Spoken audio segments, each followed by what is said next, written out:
আমরা বামপন্থীরা চিরকালই বলি সাম্রাজ্যবাদের বিরুদ্ধে। সাংস্কৃতিক আচরণ, আমার দেশের প্রধানমন্ত্রী তিনি আগে পাল্টা বলতে পারছেন না যে হি ইজ এ ব্যাড গাই।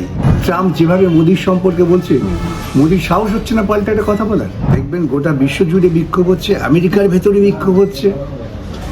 সুতরাং এটা হচ্ছে ওদের শেষের শুরু। বিশ্বগুরুতে ল্যাস্তা নাড়তে সাহস পেল না। এরা প্রকৃতপক্ষে ভারতবাসীকে লজ্জাজনক জায়গায় ফেলে দিচ্ছে বর্তমান মোদী সরকার। নিজেকে বিশ্বগুরু বলে আজকে বিশ্ব জিরো হয়ে গেছেন। ভেনেজুয়েলার উপর যে অ্যাটাক করা হয়েছে মার্কিন মুলুকের আমরা দেখলাম, এবং এই যে আগ্রাসন দেখা যাচ্ছে, এবং পরবর্তীতে আমরা দেখলাম প্রেসিডেন্টকে বন্দি করা হয়েছে, এবং পুরো দেশের যে এই যে ট্রাম্পের বারে বারে যে মানে মার্কিন যে সাম্রাজ্যবাদ তা ফুটে উঠে কখনো আমরা দেখতে পারি বিভিন্ন রাষ্ট্রের উপর তার যে দাদাগিরি বলা যেতে পারে। বিষয়টা কিভাবে দেখছেন এই যে ভেনেজুয়েলা? আমরা বামপন্থীরা চিরকালই বলি সাম্রাজ্যবাদের বিরুদ্ধে। আমরা সাম্রাজ্যবাদের বিরুদ্ধে কথা বলি বলে এই রাজ্যের এই দেশের দক্ষিণপন্থীরা আমাদের কটাক্ষ করেন, এবং এদের নিয়ে আমাদের কোনো অসুবিধা নেই। অসুবিধা এদের। দেখছেন না আজকে ট্রাম্প যেভাবে মোদির সম্পর্কে বলছে, মোদির সাহস হচ্ছে না পাল্টা একটা কথা বলার।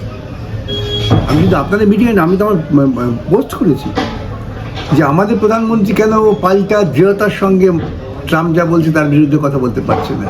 ভারতবর্ষ কেন নিন্দাসূচক প্রস্তাব নিতে পারলো না, একটা বিবৃতি দিতে পারলো না ট্রাম্পের নাম করে এবং আমেরিকান আগ্রাসনের বিরুদ্ধে।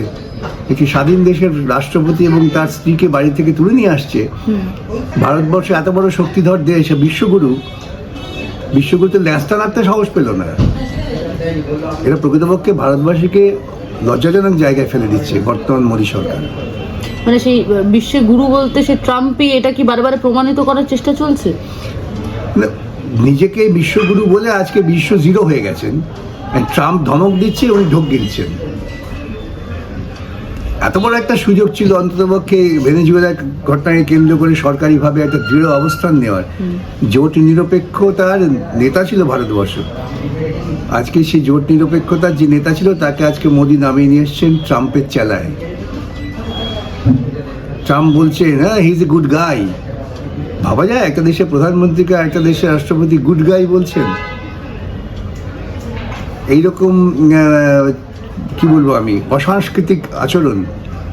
আমার দেশের প্রধানমন্ত্রী তিনি আগে পাল্টা বলতে পারছেন না যে হি ইজ এ ব্যাড গাই। সে সাহস নেই বলার।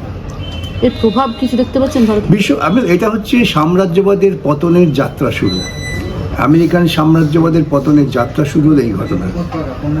দেখবেন গোটা বিশ্ব জুড়ে বিক্ষোভ হচ্ছে, আমেরিকার ভেতরে বিক্ষোভ হচ্ছে। সুতরাং এটা হচ্ছে ওদের শেষের শুরু।